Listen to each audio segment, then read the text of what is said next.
এই প্রথমবার আমরা কোনো প্রোডাক্ট কিনে এত বাজেভাবে ঠকেছি, তো সেটাই আজকে তোমাদের সঙ্গে শেয়ার করব।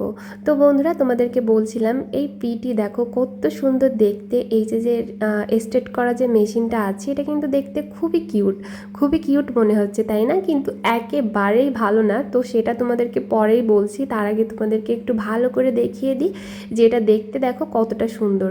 আর আজকে কিন্তু বাইরে খুবভাবে বৃষ্টি হচ্ছিল, আর এইদিকে হচ্ছে গুনগুন আর কি পাগল হয়ে গিয়েছে যে নতুন একটা জিনিস কেনা হয়েছে আর সেটা দিয়েও কখনো চুলগুলোকে একটু সোজা করবে। এর আগেও কিন্তু 2 থেকে 3 বার করেছে, কিন্তু এবার আমাকে বলেছে যে এবার একটু তুমি করে দাও আমায়। আমি কিন্তু খুব বেশি দিন হয়নি আমার চুলগুলো স্ট্রেট করেছি, এই 1.5 মাসের মতো হবে। এই জন্য আমার আর প্রয়োজন হচ্ছে না। আর ওকে করে দেওয়ার জন্য দেখো এখানে আমি আর কি সব কিছু রেডি করে নিচ্ছিলাম যে ওর চুলগুলো আজকে একটু সোজা করব। আসলে ওরও সোজা চুলের খুবই শখ আর কি, খুবই পছন্দ, কিন্তু আসলে বয়সটা অনেক কম, তো এই কারণে এখনও ওকে আর কি পার্লারে নিয়ে গিয়ে ওর চুলগুলো আর কি স্ট্রেট করার মতো মানে এখনও আমরা করাতে চাচ্ছি না। তাই তো সেইভাবে এখন বাড়িতে নতুন একটা জিনিস কেনা হয়েছে, তার জন্য আর কি ভাবলাম যে এটা দিয়ে ওকে একটু করে দিই। তো সেইভাবে দুইজনে আর কি বসে গিয়েছিলাম ট্রাই করতে। আর এইভাবে না কি বলবো, আমি কিন্তু আগে কখনোই এইভাবে চুল স্ট্রেট করি নাই একা একা, তারপরে আবার এরকম মেশিন ধরে তো চুল স্ট্রেট কখনোই আমি করি নাই।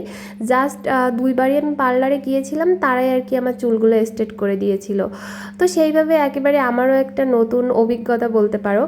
তো সেইভাবে দেখো চুলটাকে একটু প্রথমে আমি না জানতামও না যে আসলে চুলটা স্ট্রেট করে কি করে। পার্লারে গিয়েছিলাম, ওরা মেডিসিন দিয়ে ওরা ওদের মতো করে কিন্তু আমাকে চুলগুলো স্ট্রেট করে দিয়েছিল, কিন্তু বাড়িতে বসে যে চুলগুলো স্ট্রেট করে কিভাবে এটা কিন্তু আমার একেবারেই জানা ছিল না।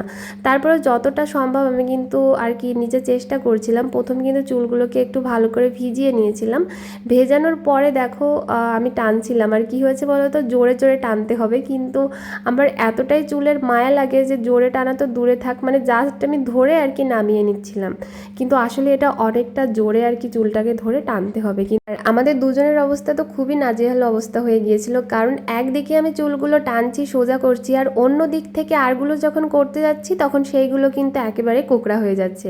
মানে এটা যে কিভাবে করতে হয় আমরা দুজনের কিন্তু কেউই জানি না। তো তোমাদের ভিতরে যদি তোমরা কেউ জেনে থাকো আসলে এই যে স্ট্রেট মেশিনটা দিয়ে কিভাবে আমরা চুলগুলোকে স্ট্রেট করতে পারবো খুবই সুন্দরভাবে, প্লিজ একটু কমেন্ট করে জানিয়ে দিও।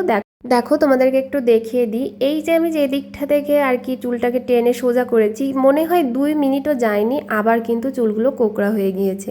মানে কি যে একটা অবস্থা হয়েছে, জিনিসটা কিনে একেবারেই হচ্ছে ঠকা হয়েছে বলতে পারো। তো তোমরা কমেন্ট করে জানিও আমরা কিভাবে চুলটাকে সোজা করতে পারি।